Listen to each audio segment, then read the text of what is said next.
Bonjour, ici Stacy McDonald, spécialiste de l'apprentissage et de l'évaluation à la Fondation Trillium de l'Ontario. Commençons notre réunion en exprimant notre gratitude et notre appréciation à l'égard des peuples autochtones alors que nous rassemblons sur leur territoire.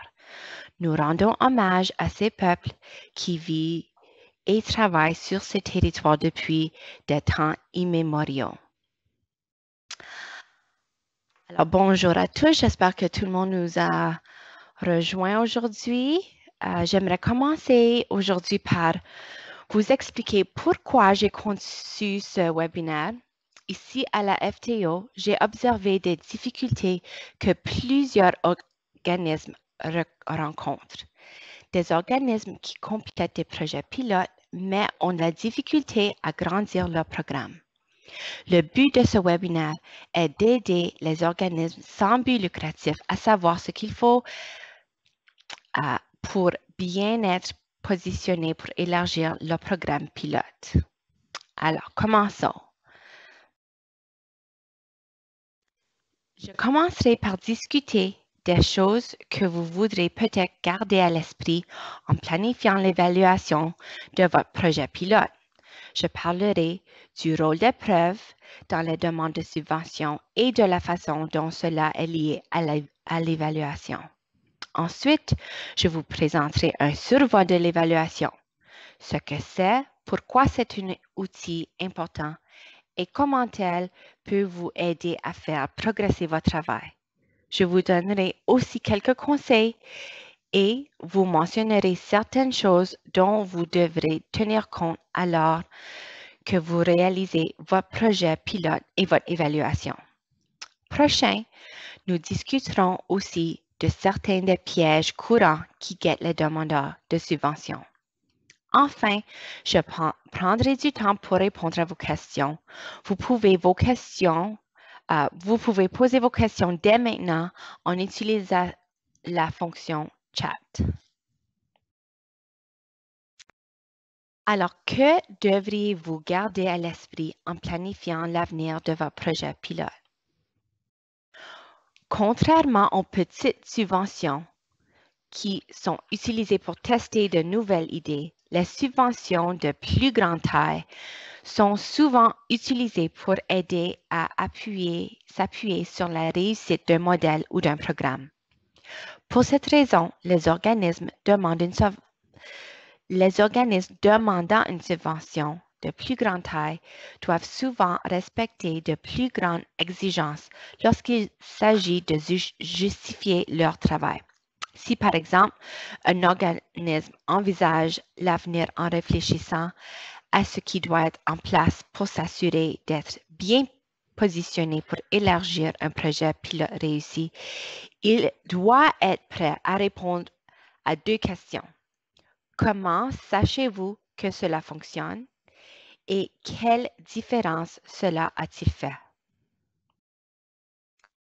Il existe divers niveaux de preuves. Ce cas de travail de Nesta est utile lorsqu'on réfléchit sur les preuves.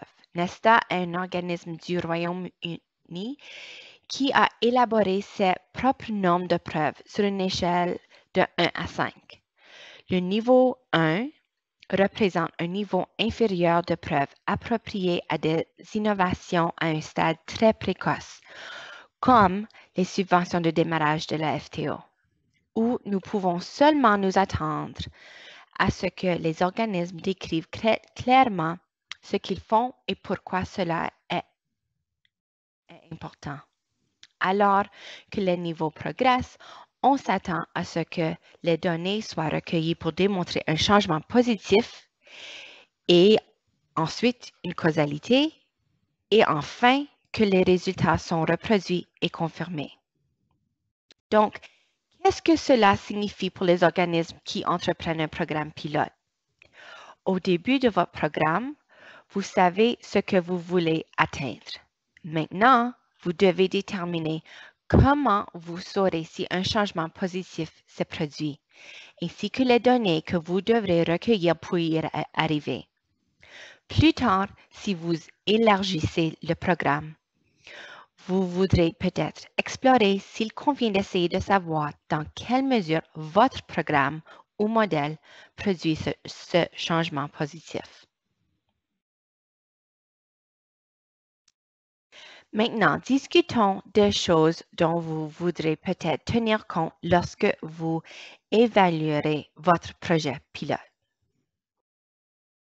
Pour ceux d'entre vous qui viennent de débuter votre parcours d'évaluation, je veux commencer par partager c'est vraiment quoi l'évaluation. L'évaluation est la cueillette et l'interprétation systématique d'informations sur un programme pour aider à la prise de décision. En bref, l'évaluation consiste à poser des questions et à utiliser ce que vous avez appris pour progresser. S'il vous arrive de vous sentir dépassé par le processus d'évaluation, ramenez-le à cette idée. L'évaluation consiste à poser des questions et à élaborer un plan pour répondre à ces questions. Utilement, la réponse à ces questions vous fournira l'information dont vous avez besoin pour mieux réaliser votre organisme et vos programmes. Alors, pourquoi évaluer? L'évaluation peut donner de valeur à votre travail de si nombreuses façons, au-delà des preuves dont vous avez besoin pour soumettre une bonne demande de subvention. J'aimerais prendre quelques minutes pour discuter de certaines façons dont l'évaluation de vos projets pilotes peut vous aider. Premièrement, vous pouvez connaître ce qui fonctionne et ce qui ne fonctionne pas. Ça peut être la structure de vos activités, la durée ou leurs environnements. Tout cela dépend de ce que vous voulez apprendre. Peu importe vos résultats, ils peuvent vous aider à améliorer votre programme. Par exemple, il y a un programme à l'intention de femmes qui ont récemment émigré. Malheureusement, le taux de participation est bas. Après avoir interviewé quelques membres de la communauté dans le cadre de l'évaluation, l'organisateur du programme s'est rendu compte qu'un manque d'accès à une garderie était un gros obstacle qui devrait être abordé à l'avenir. Si l'organisateur n'avait pas mis en place un plan d'évaluation, il n'aura pas découvert cet obstacle à la participation. L'évaluation peut aussi vous aider à savoir si vous obtenez les résultats prévus, si un changement positif se produit ou non. Lorsque vous aurez vos résultats, vous pourrez utiliser cette information pour mieux justifier l'élargissement de votre programme. Enfin, vous pouvez utiliser ce que vous apprenez pour mieux raconter ce qui se passe. Cela peut aider à renforcer le soutien de la part des parties prenantes de votre communauté ainsi que des futurs donateurs.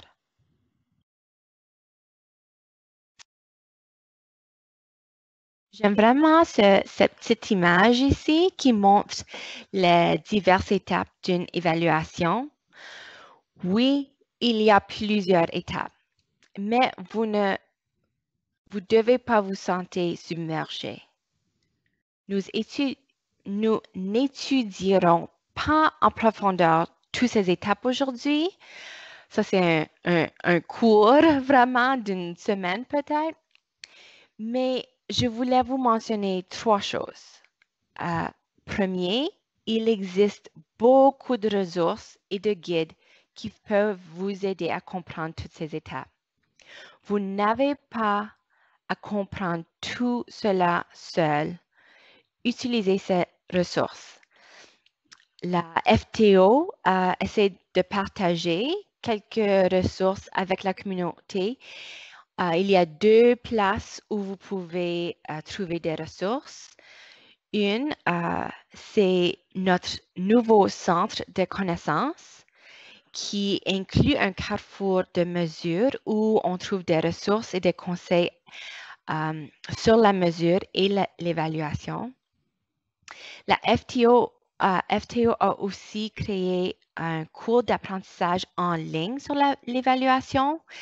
Et là, on trouve pas seulement le cours, mais aussi nombreux liens avec des ressources. Alors, à la fin de ce webinaire, je vous donnerai le lien pour ces deux outils. La prochaine chose que je voulais partager ici, c'est que oui, il y a beaucoup d'étapes et n'attendez pas à la fin. Vous devez commencer le plus tôt possible. C'est vraiment plus gérable de bâtir le travail d'évaluation tout au cours de votre subvention que d'essayer d'accomplir d'un coup. Vous ne voulez pas vous retrouver à la fin et vous rendre compte que vous ne pouvez pas recueillir l'information dont vous avez besoin. Et finalement, l'évaluation, c'est plus que faire un sondage, que vous devez réfléchir à ce que vous voulez apprendre, vous assurer de recueillir les bonnes informations pour répondre à vos questions, ainsi que prendre le temps d'examiner vos constatations et idéalement vérifier auprès des parties prenantes et obtenir leurs commentaires sur les résultats.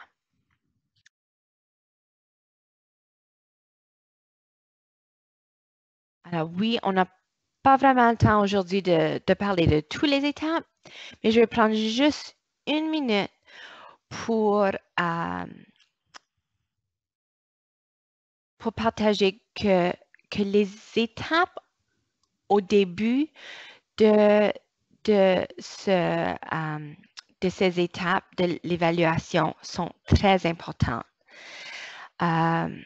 C'est vraiment important pour vraiment centrer votre plan d'évaluation sur qu'est-ce que c'est plus important pour vous. Alors, déterminer l'objet de votre évaluation, les paramètres, c'est vraiment important pour vous permettre de vous assurer que vous concentrez sur les effets et les effets qui sont vraiment importants pour votre travail, pour votre programme, et non seulement sur les activités.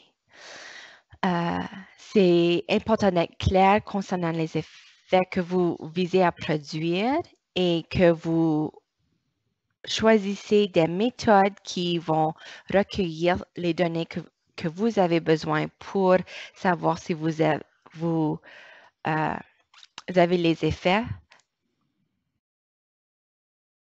qui sont importants à votre travail.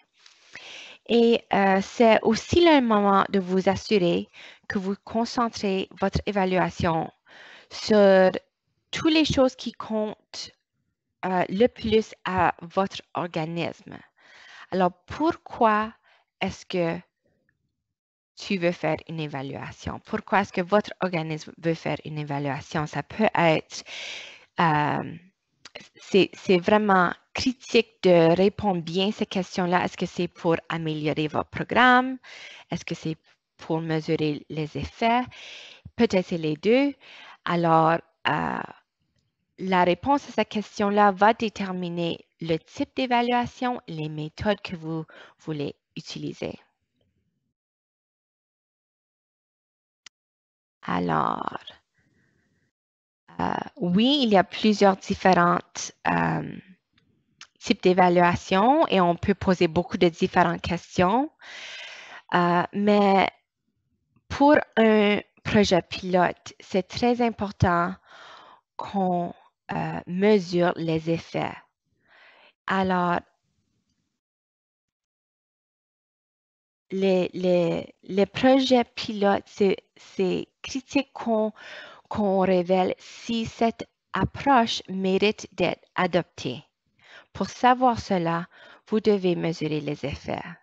À la fin de votre projet pilote, vous devrez décider si votre projet mérite d'être prolongé et si vous devez faire des rajustements.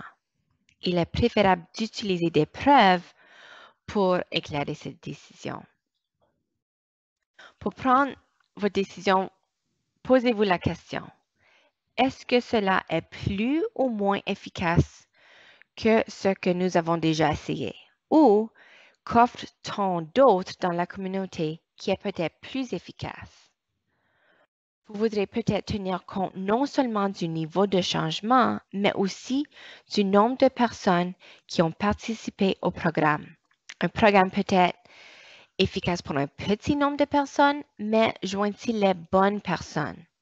Certaines personnes sont-elles exclues ou abandonnent-elles le programme?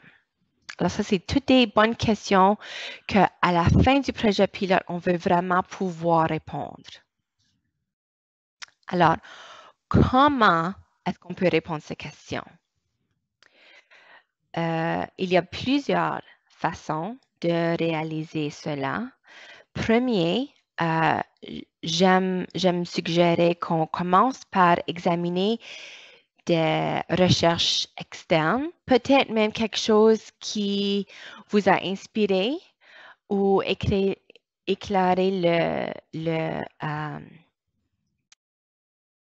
le design, excusez, de votre projet pilote. Si les évaluations ou des recherches semblables ont déjà été réalisées, vous n'aurez peut-être pas besoin de faire une évaluation aussi approfondie. Si vous pourriez plutôt vous appuyer sur les constatations existantes pour vous aider à raconter votre histoire. Vous pouvez aussi examiner la façon dont d'autres ont mesuré ces résultats et utiliser leur méthode ou leur indicateur de réussite.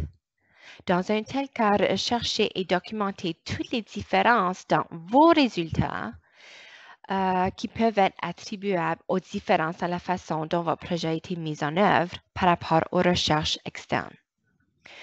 Que pouvez-vous apprendre de ces différences? Une autre option, c'est de recueillir des données avant, durant et après, selon la durée de votre programme, de sorte que vous puissiez voir si le changement s'est effectivement produit. Demandez aux gens de revenir en arrière ou de parler du passé, c'est vraiment pas fiable. Il existe des façons d'être plus certain de vos résultats, même si vous n'avez pas un concept d'évaluation très sophistiqué. Dans ce cas, vous pouvez utiliser une approche de méthode mixte. Ça veut dire recueillir des données de plus d'une source, de plus d'une façon. Par exemple, recueillir des données de sondage auprès des participants et aussi interviewer le personnel ou demander le personnel de recueillir des données pendant la durée du programme. Un autre choix, c'est de recourir à un groupe de comparaison. Bien que cela nécessite habituellement plus de ressources, c'est une façon de savoir si un changement est produit et d'avoir une idée de votre rôle dans la production de ce changement. Alors, qu'est-ce qu'on fait? C'est qu'on suit les changements dans vos participants et aussi pour un groupe semblable de personnes pour tenter de comprendre si d'autres choses ont engendré le changement. Finalement, vous devez aussi tenir compte d'autres choses qui se passent qui peuvent contribuer à le changement. Explorez les autres explications. Par exemple, une modification des conditions économiques ou un nouveau service offert par un autre organisme dans votre communauté et déterminer la mesure dans laquelle vous êtes certain ou non que votre programme a joué un rôle important.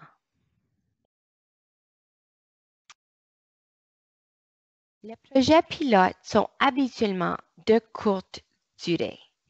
Bien que vous puissiez en apprendre beaucoup en un an, la durée vous restreint et vous ne pourrez probablement obtenir que des résultats préliminaires. Bien que vous puissiez mesurer ce qui se passe chez les gens avant et immédiatement après la participation à votre projet pilote, vous n'avez pas suffisamment de temps pour savoir ce qui a changé dans leur vie. Pour cette raison, concentrez-vous sur la mesure des effets à court terme. Identifiez les effets à court terme que vous pensez sont nécessaires pour atteindre les effets à long terme. Certains types de changements sont plus faciles à cerner en un an, les changements relatifs aux compétences, à la sensibilisation, à l'attitude et aux connaissances, que des changements de comportement ou des grands changements dans la qualité de vie. Il faut simplement plus de temps pour ces types de changements à long terme. Alors, tenez-vous-en à ce que vous pouvez accomplir et utilisez des outils comme une théorie de changement pour faire le lien entre les effets à court et long terme.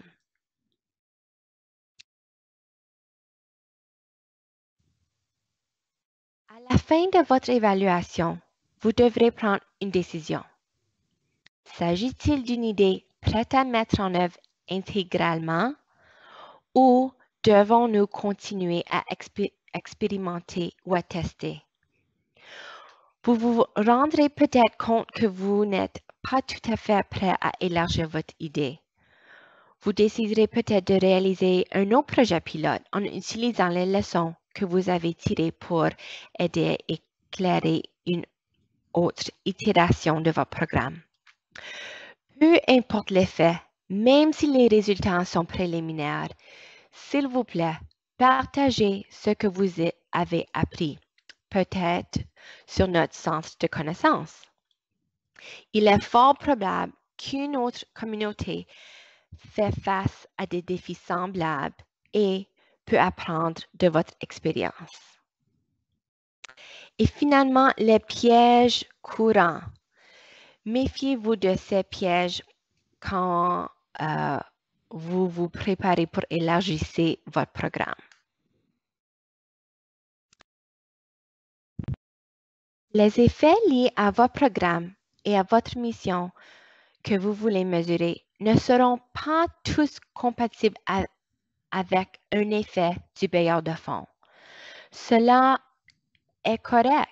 Allez-y et incluez-les dans votre évaluation. Mais aussi assurez-vous qu'il y a une bonne correspondance avec un effet du bailleur de fonds si vous soumettez une demande de financement pour élargir votre projet pilote. Sinon, un bailleur de fonds donné pourrait ne pas être compatible. Voyons un exemple. Si les effets d'un programme sont obtenir des compétences en service à la clientèle et en informatique et être bien préparé pour obtenir un emploi, un bailleur de fonds recherchant cet effet, les gens ont les compétences et les connaissances pour acquérir une plus grande autonomie financière, sera alors compatible. Cet organisme pourra aussi souhaiter renforcer d'autres effets, par exemple le sentiment d'appartenance à la communauté.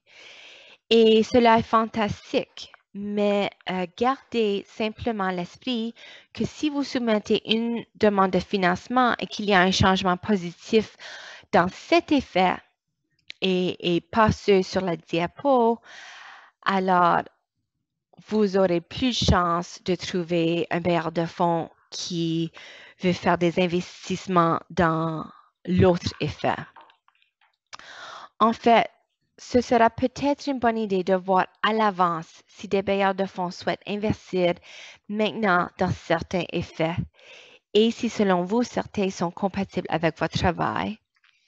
Cela pourrait vous être avantageux plus tard d'être en mesure de démontrer un changement positif pour cet effet.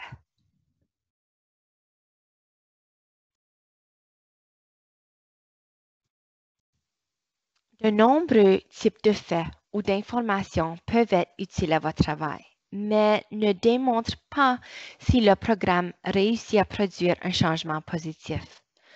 Je ne dis pas que vous ne devrez pas recueillir ces données, étant donné qu'elles pourraient vous être utiles, mais je veux souligner et déterminer les types de données que vous pouvez recueillir qui pourraient indiquer un changement positif se produit.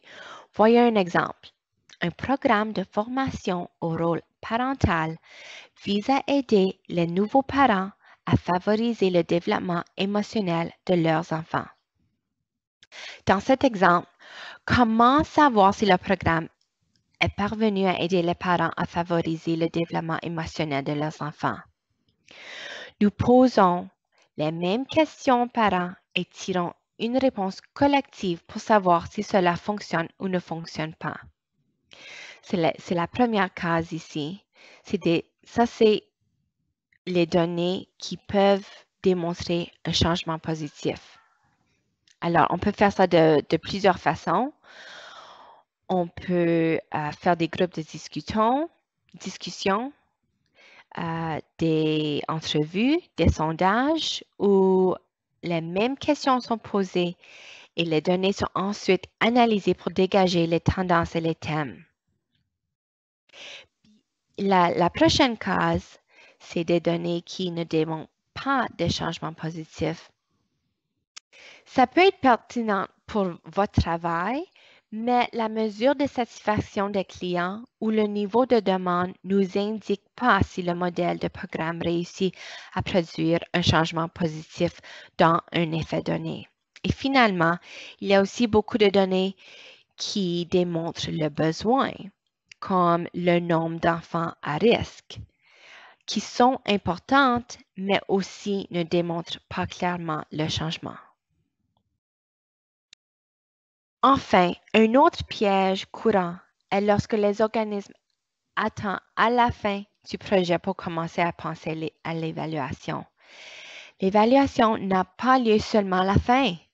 Il est difficile d'avoir les bonnes observations si vous n'avez pas le bon plan en place pour recueillir les données dont vous avez besoin. Donc, n'attendez pas trop longtemps, s'il vous plaît. Commencez maintenant. Finalement, saviez-vous que vous pouvez demander jusqu'à 10% du budget de votre demande de subvention de la FTO pour effectuer votre propre évaluation?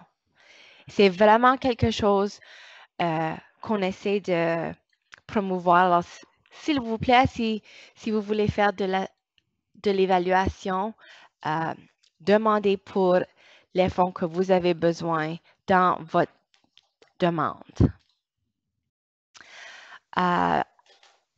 J'ai mentionné avant notre centre de connaissances et autres outils comme notre cours d'apprentissage en ligne. Alors, voici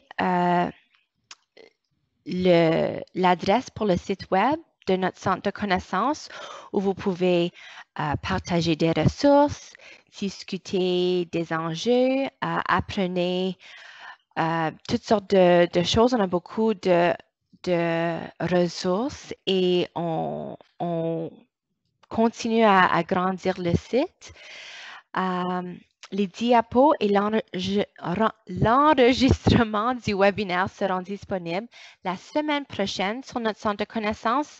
Alors, s'il vous plaît, allez-y. Nous allons aussi partager le lien la semaine prochaine dans un courriel avec une demande pour votre participation dans un petit sondage.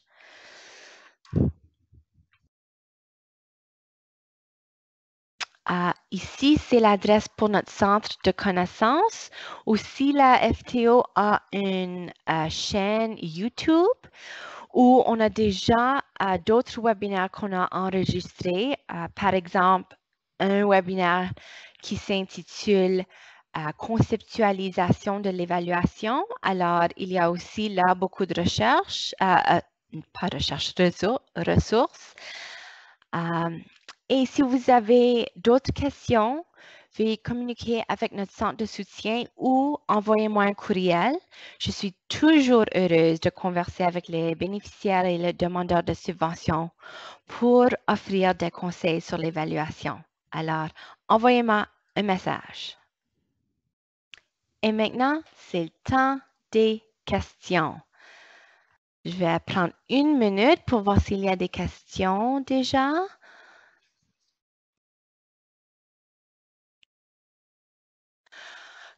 Il y a une question qui demande, c'est quoi vraiment quand on dit l'efficacité d'un programme? qu'est-ce qu'on veut dire par l'efficacité? C'est si le programme peut en effet produire un changement positif sur un objectif, un effet déjà, je vais changer de diapo une minute.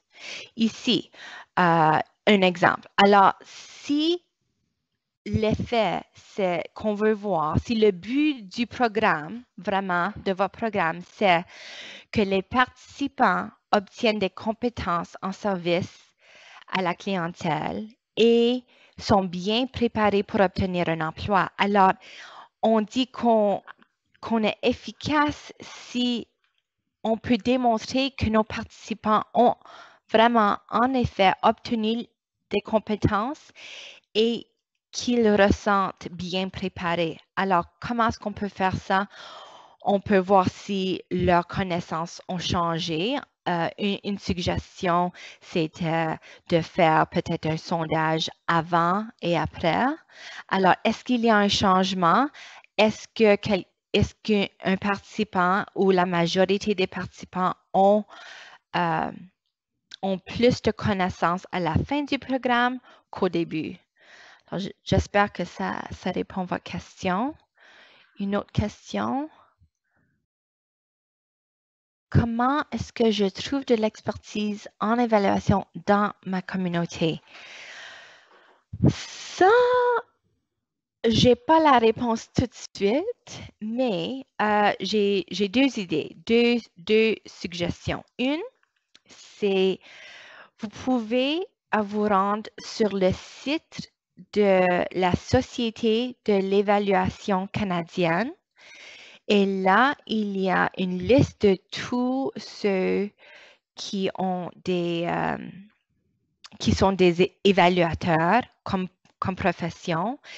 Alors, vous pouvez trouver s'il y a quelqu'un dans votre communauté qui fait part de la société d'évaluation. Une autre suggestion, c'est d'aller au centre de connaissances, de demander s'il y a, quelqu'un d'autre dans la communauté, expliquer où êtes-vous et voir s'il y a un autre organisme sans but lucratif qui peut vous suggérer un évaluateur dans votre communauté.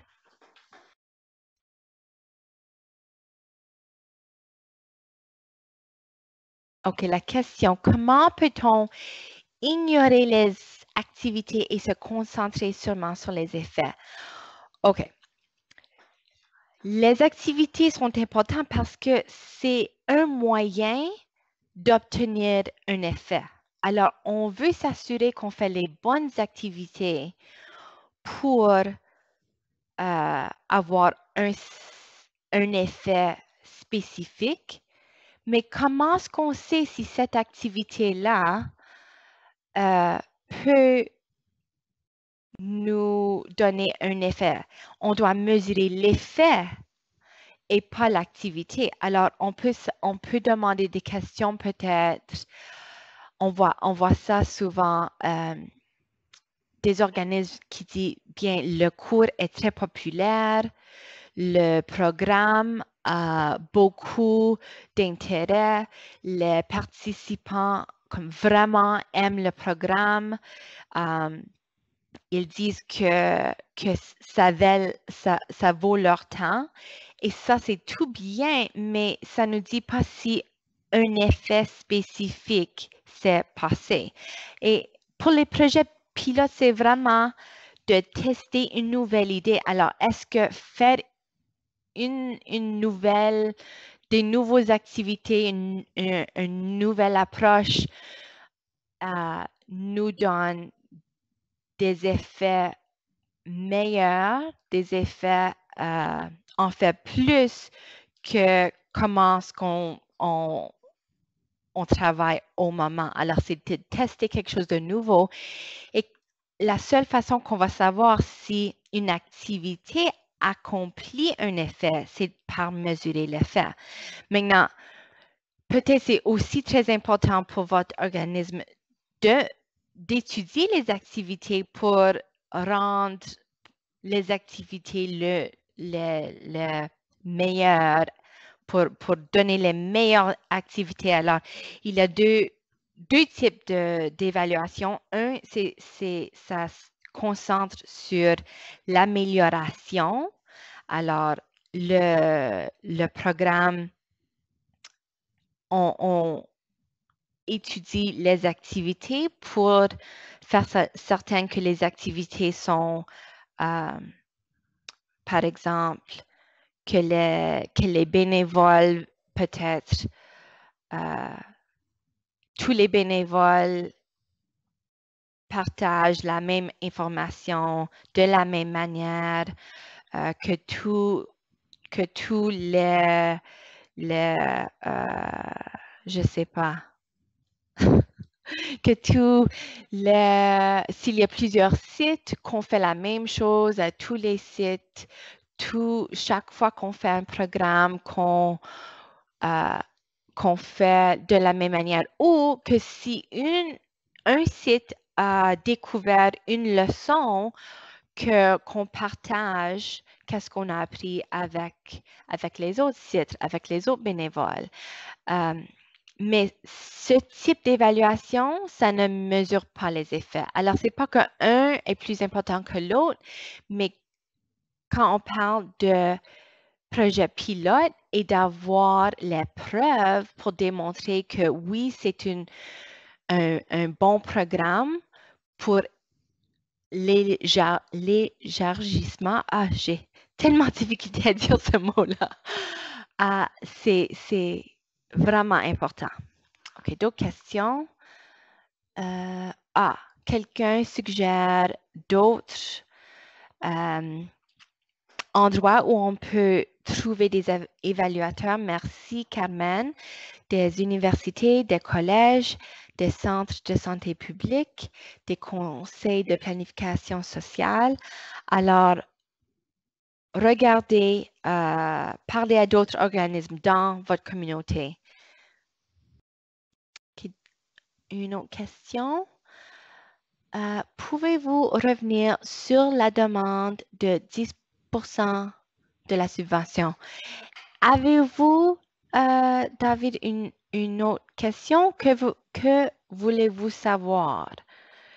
Pour les subventions de la FTO, démarrage et croissance, oui, vous pouvez mettre dans votre budget une demande pour les fonds pour votre évaluation jusqu'à 10% de la subvention, 10% du total de la subvention.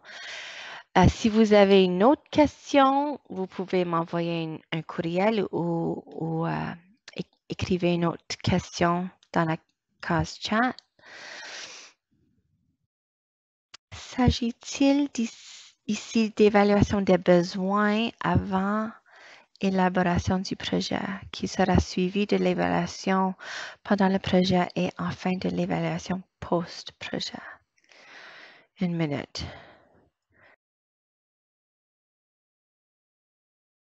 Je ne suis pas certaine si je comprends la question. Si je n'ai pas bien compris la question, dis-moi. Mais qu'est-ce que la question comme je comprends, c'est que est-ce qu'on a besoin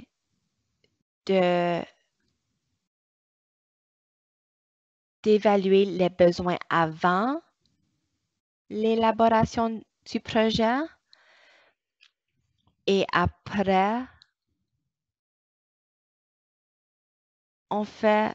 Non, je ne suis pas certaine, mais c'est une bonne idée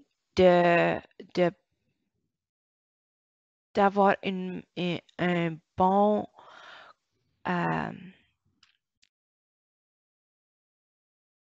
une minute, j'ai une collègue qui dit quelque chose. Et de savoir où est-ce qu'on commence. c'est quoi les besoins maintenant de la communauté?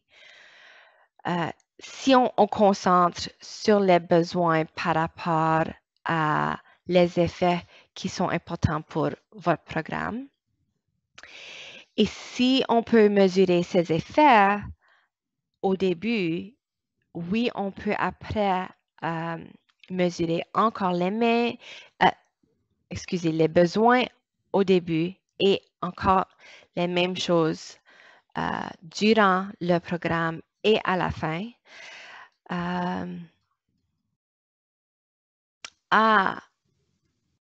On parle de l'évaluation de besoins. Ça, c'est un différent type d'évaluation. C'est quelque chose qu'on peut utiliser comme une évaluation de besoins. C'est plutôt quelque chose qu'on veut faire avant pour nous aider à décider est-ce qu'il y a un besoin pour faire un programme d'un tel dans une communauté ou non. Alors, ce n'est pas vraiment la même chose que la première étape quand on fait la mesure des faits. Alors, c'est en effet une différente sorte d'évaluation.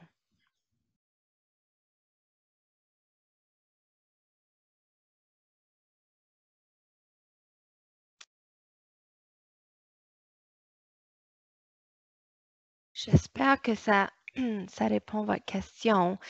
Sinon, vous pouvez toujours m'envoyer un courriel. On peut discuter ensemble.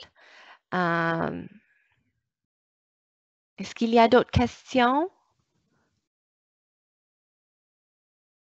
Carmen partage aussi une minute.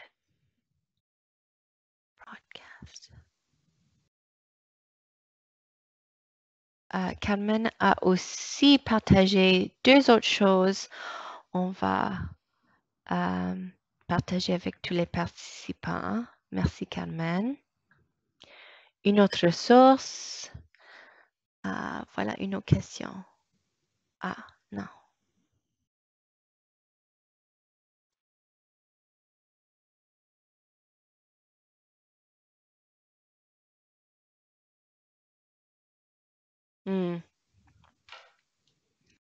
OK, s'il n'y a pas d'autres questions, on va terminer le webinaire. Si vous avez une autre question après, s'il vous plaît, encore m'envoyer un courriel ou poser la question sur notre centre de connaissances. Alors là, c'est pas seulement moi qui peux vous répondre, mais peut-être d'autres organismes, d'autres évaluateurs. Il y a vraiment toutes sortes de gens qui participent au centre. Alors, merci à tous qui ont participé au webinaire, qui ont posé des questions. Comme j'ai mentionné avant, on enregistre ce webinaire et on va partager l'enregistrement. Et c'est tout. Au revoir. Bonne journée.